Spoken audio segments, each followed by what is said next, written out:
Hello guys, here we are after the rendering, and that should be our final image. Okay, I think the fur is very nice, as we can see here, and here is our leather shading. It's pretty good as well, and that's our final image. We do have some problems here, and that's because we are looking in some place that does not have vegetation, but we can deal with that very easily. I don't think that word exists, so let's what I'm going to show you now is how I usually make some post work, and that's not how I always do or something like that. It's just I'm just going to do what I think I should do, okay? And this is my ambient occlusion pass, and I'm going to set it to overlay, and I'm going to experiment here some things, and I will decrease the opacity here. Okay, and that's the original, and that's with our overlay ambient occlusion. Okay, without and with. And what I'm going to do here, I'm just going to I will add a mask, and I'm going to grab my I don't know the name of the tools. I'm not a Photoshop expert, but I'm going to get this tool here. It's called brush tool. Okay, and let me increase the size. You can right click and choose the size here. Okay, I'm using a shortcut, and I'm not gonna tell you what shortcut is because I'm in Portuguese keyboard, and that's a lot different from a US. So what I'm going to do here, I'm going to paint with black, okay, on my mask, where I don't want this map here to be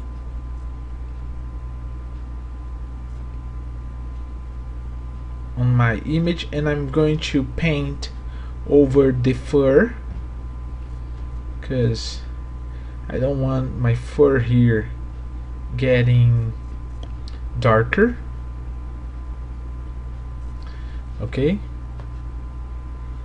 and I don't care if I paint here as I paint it and get a little bit of this little guy here, because it's okay. After painting that, let me see here, I think I'm going to choose the white color, and to do that I'm just going to click here. Let me paint over here. Okay, what I'm trying to do here is to mask my fur here with black on this mask. Okay, that's what I'm doing here basically. Well, after doing that, I'm going to select both, and I can always go back and make some changes. And I'm going to select both here, and I will duplicate them by dragging to this icon right click on my final color output name here and choose merge layers. And now I'm going to image auto color, because I really like to do this, and I like to use auto tone after using auto color. Okay, let me take a look here. Okay, as I said before, I'm going to desaturate a little bit of these little guys here, and to do this I'm going to use the alpha output. Okay, I will clicking on this tool called Magic Key 1 tool, and I'll click here, and I need to be on the alpha output that I did of my screen, and I'll click there. And now I'm going to go to my last layer here, go to image adjustment, hue saturation, and I'm going to take off some of these saturations. Okay, Control D to deselect everything. And I'm going to image adjustment, brightness and contrast. Let me see here. I really like to add a lot of contrast on my images. I'll press OK. Then I think I'm going to select here the dodge tool that will make things more brighter, and I'm going to pass my brush over these dark wood. Okay, and you can see the difference now.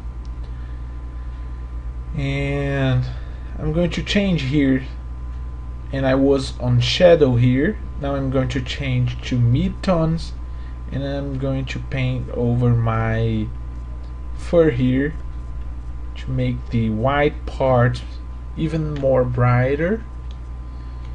I need to be very careful to not make this unrealistic, and I'm going to lower down the exposure here to have more control. I just want to get brighter. Control Z one time. Okay, to have more contrast here.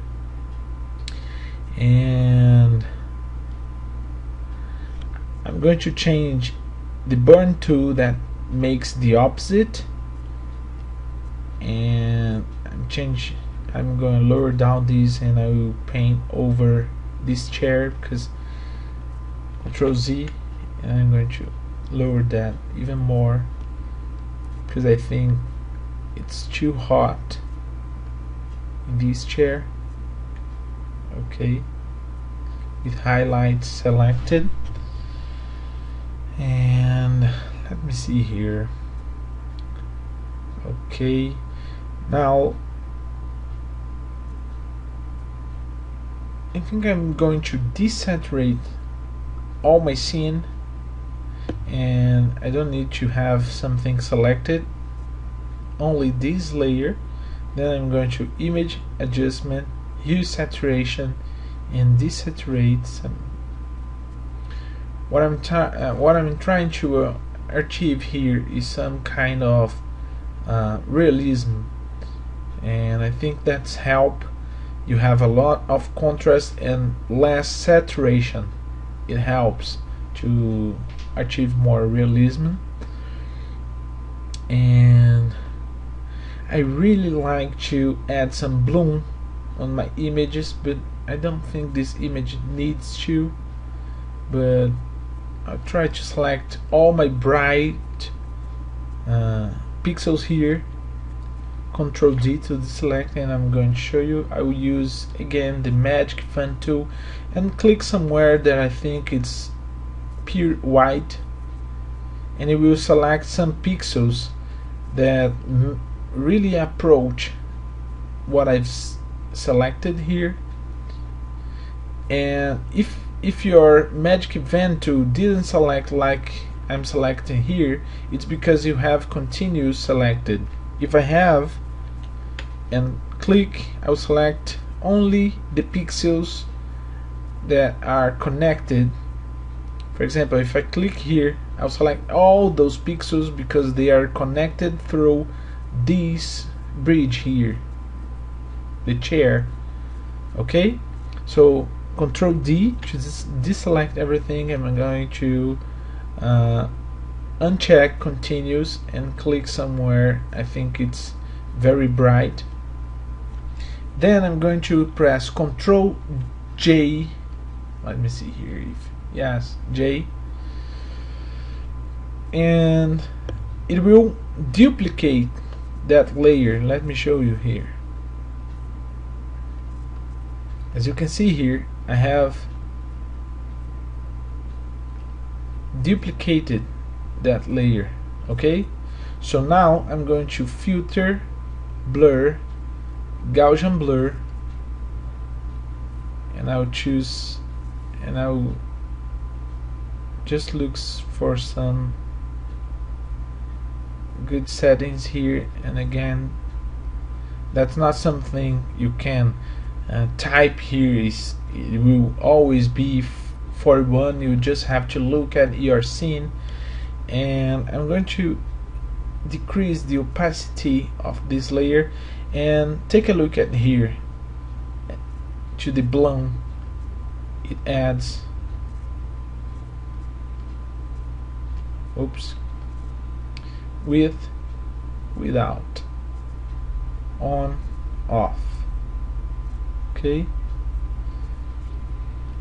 I'll lower the opacity even more to let just a little bit of bloom, even more. Okay, just a little bit.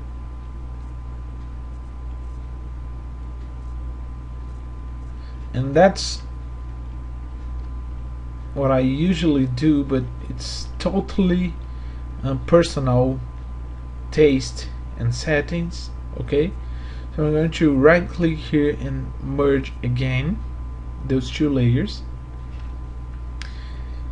and let me see here, I'm going to increase the size until I get into here, and I'm going to use this tool here, clone stamp tool, and I hit Alt and click, and it will sample this area, and I can paint this area over another area. And when I do this, I'm going to duplicate those pixels, and that's not even looking good, but when we are far away from that, it's okay. We could go to model and change the fur settings, and it would be very nice to do. Let me go back 2 steps here. Or you can even do this. You can sample this little guy here and paint over, and that's not something very easy to do. That always work fine. That's not something like that, and it's getting worse.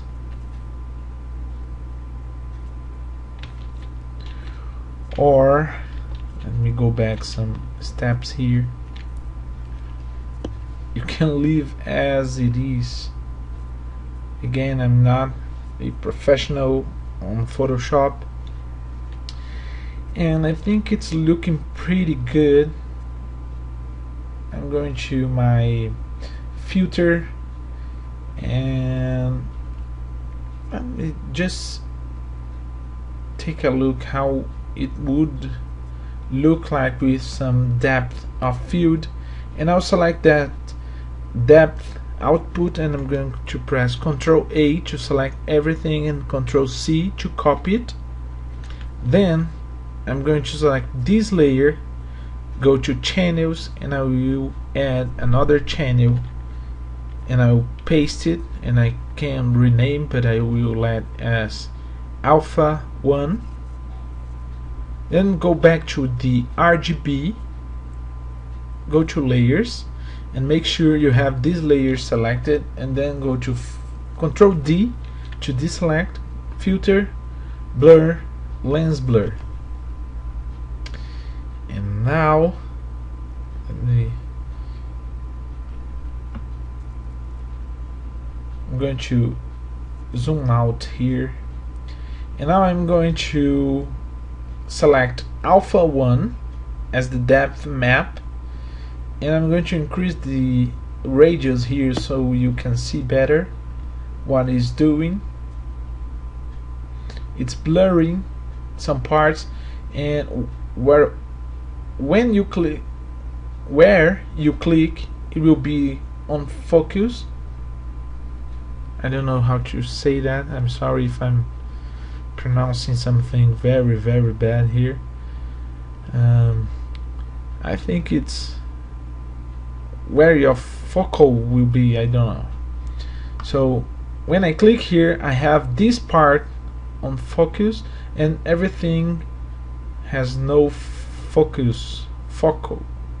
Okay, and I'll click there, and I will have that part on focal.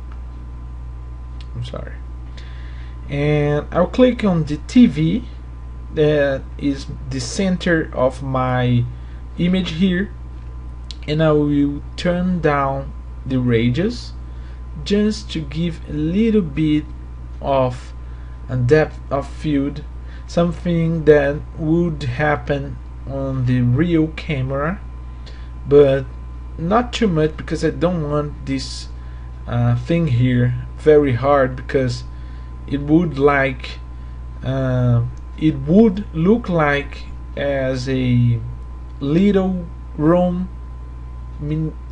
miniature. I don't know if that word even exists, but I'd like to talk with some properties here. Those properties here, let them in the high or at the lower, to not affect your scene, because in this particular case here they will do nothing. Okay, if you have some white spots in a dark scene, when you use this, you're going to get the bokeh. Okay, and that's the shape of the bokeh that you are going to get. I don't think we have some real nice places here to place bokehs, and we don't have it. And the noise will add noise at the parts that are not in focus. Okay, just like on TV we don't have noise, and this part we do have, and that's something that really happens in real life with real cameras. Okay, so I'm just going to add a little bit of noise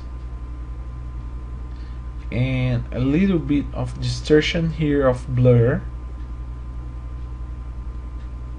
as I do have here, and not too much, just a little bit. Okay, and I'll press OK, and then I'm going to filter lens correction on CS5. I'm using Photoshop CS5. In CS4, this lens correction here is under distort. Okay, lens correction. Now it is just right here, And what this does, let me show you.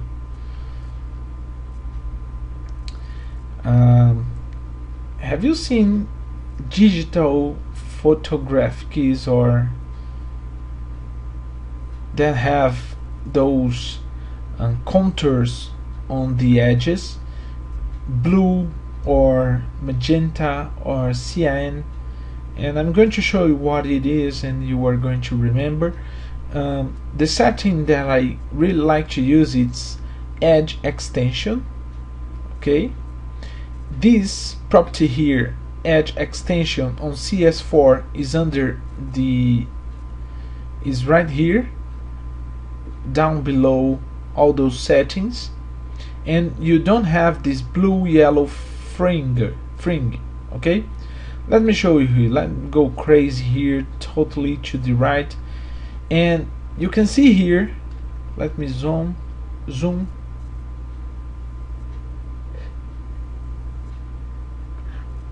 Okay, can you see here those green and magenta lines? Here you have a strong one, magenta and green. Distortion, that's something that happens on digital photographics, but you have to use your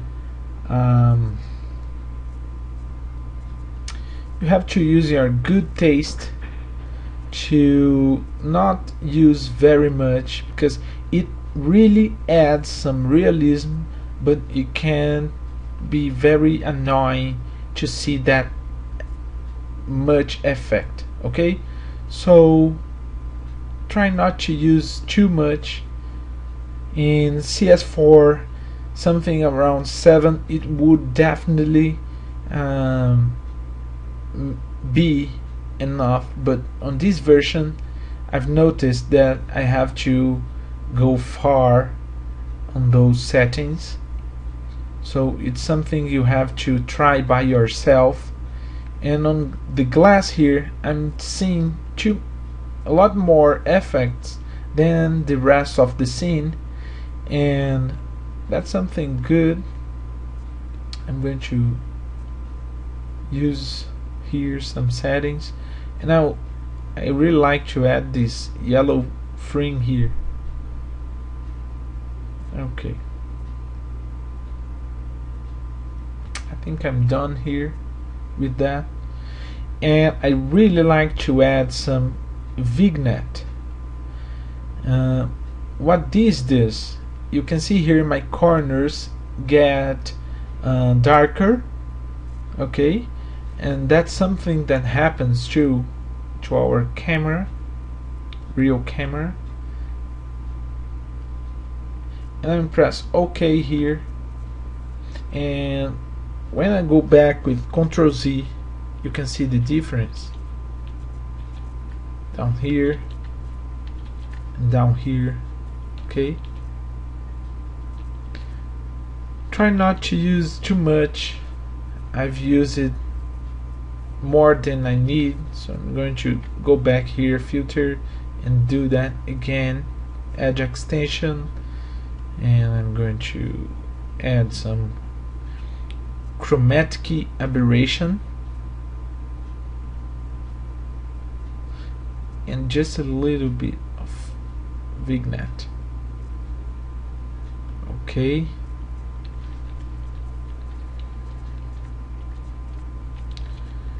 nice.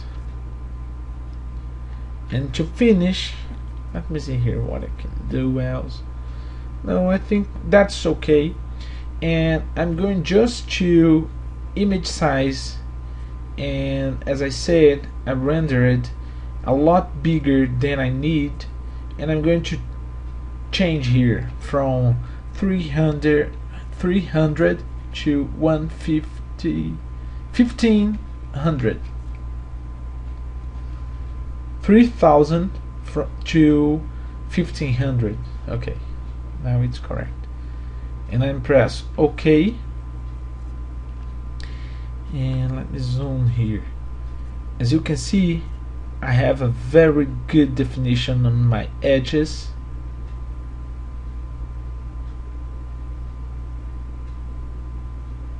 Antilizing, and to finish, I think I'm going to select here the dodge tool, and I will change the brush size here and use a soft brush, and I'll paint over here to make it more brighter, and here, and I'm using the mid-tones. I'm going to change to highlights. Whoops, try not to go crazy with that, and it's too overexposed.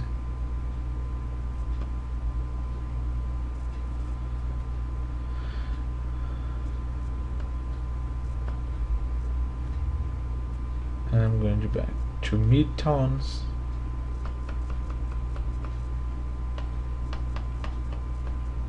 Okay, I think that's it.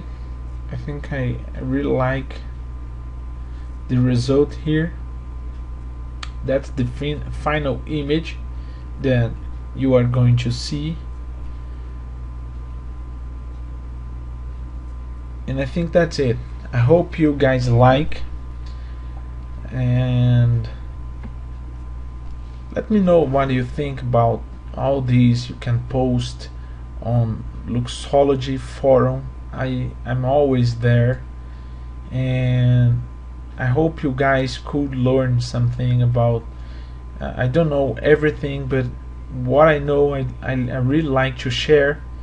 And of course, winning money, it's a lot better and stimulating. Okay, so I hope you guys like it. Let's just give a 100 zoom here and do one more look. That's fine. I have some strange things happening here there, but it's fine. It's not something that you will look and say, oh my god, that's weird there. No, it's fine. So that's it, guys. I hope you like it, enjoy it, and thank you very much.